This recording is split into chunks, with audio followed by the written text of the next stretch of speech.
Hello, everyone, and welcome back or welcome to Vessel of Light. If you are new here, I am Nana Hasia and I am a spiritual healer and an inner work self-esteem coach. This channel is all about healing and embodying our God-given identity. So today's video is about moving from a state of timidity to embodying your God-given power through life's challenges and through spiritual warfare. So I was someone who was very shy and timid growing up. I was severely attached to my mother, and my safe space was my own inner world. I hated meeting new people. I hated when family friends came to my house. And this wasn't only because I was naturally introverted, but I really did not feel like other people were safe for valid reasons, right? So as I got older, this timidity and shyness really restricted my ability to enjoy life. I was a greatly misunderstood child. I am neurodivergent and I was only diagnosed about 2 years ago. And I had a really tough time with teachers, with friends, and growing up, I still had a tough time with people in general, right?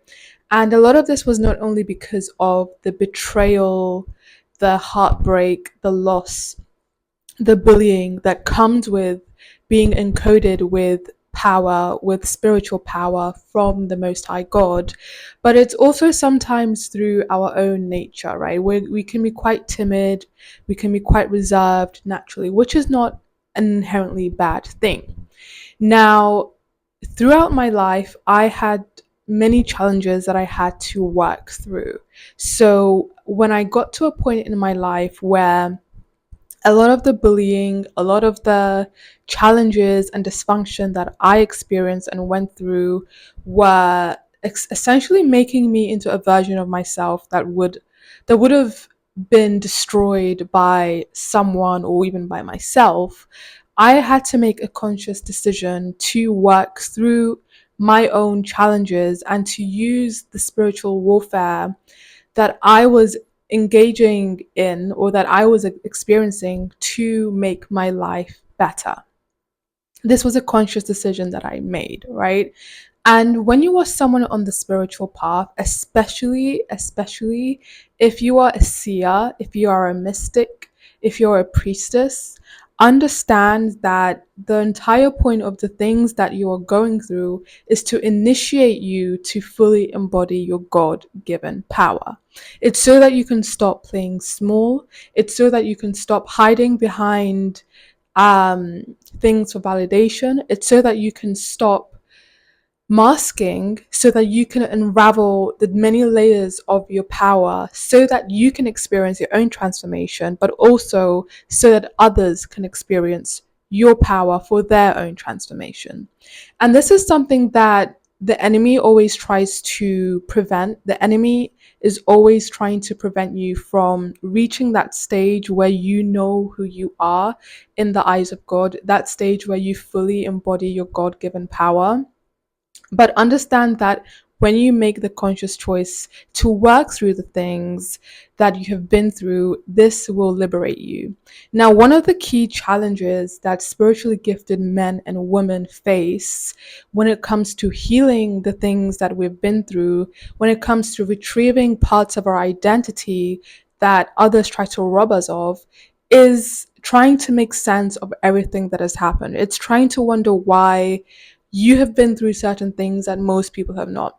Trust me, I have encountered a lot of situations and a lot of challenges that most people cannot relate to. And the thing that I struggled with growing up was figuring out how to make sense of everything that I saw and experienced, because a lot of my needs when it came to healing was not being met by a lot of typical therapy services that is just based on very surface level kind of stuff, right? No matter how professional they are, it's just usually quite surface level for me, that I found. And it's because our soul, our spirit, as spiritually gifted men and women requires something far deeper. It requires us to retrieve the pieces of ourselves that others try to rob us of. It requires us to assert our own power by healing and shedding the many false layers and imprints that others have projected onto us, right? It's not about simply just changing your mind. It's not simply about being more positive and whatnot. It's about that deep inner work that essentially creates a shift within your spirit. That is what is needed. And usually this happens when we go through the dark night of the soul, where we are forced to face our shadows. And just a little shout out for the women who joined my shadow work and mindset healing masterclass on Saturday. I deeply value your presence, and I thank you once again for allowing me to hold that sacred space for you.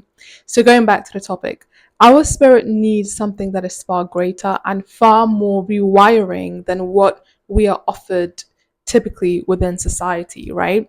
So it's essentially about reconnecting the parts of yourselves through the different eras, through the different phases that you've been through. One of the worst things to continue holding on to is fractures of yourself that haven't been fully fused together, right?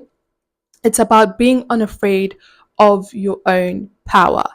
The situation that really forced me into recognizing the depths of my power was a severe betrayal by someone who I thought was a friend. And I've made a video on this, and I think it's titled Experiencing Spiritual Attacks, something like that.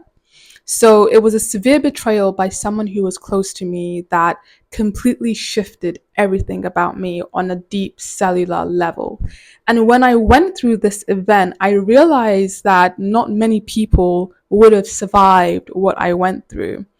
And it made me think that, for so long as a neurodivergent woman who has been playing it small, who has been dimming my own light for the pleasure of other people and for a certain kind of safety, I realized that the depths of my power were far greater than I knew. And this is a point where spiritually gifted women and men have to come to. You have to come to that realization that you are severely powerful, right? And a lot of the times we go through the things that we do because the Most High God wants to train us to use our power wisely, to not harbor unhealthy ego and arrogance, and to ensure that we are tuning into our power with wisdom, right?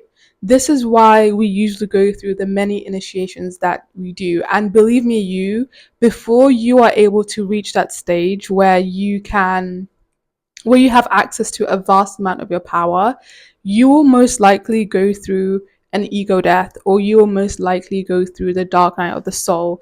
This is to prepare you to not hold on to any falsehoods about yourself through the projections of others, through some of the traumatic events that you have been through, and through your own absorption of the different illusions that you have encountered in your life, right?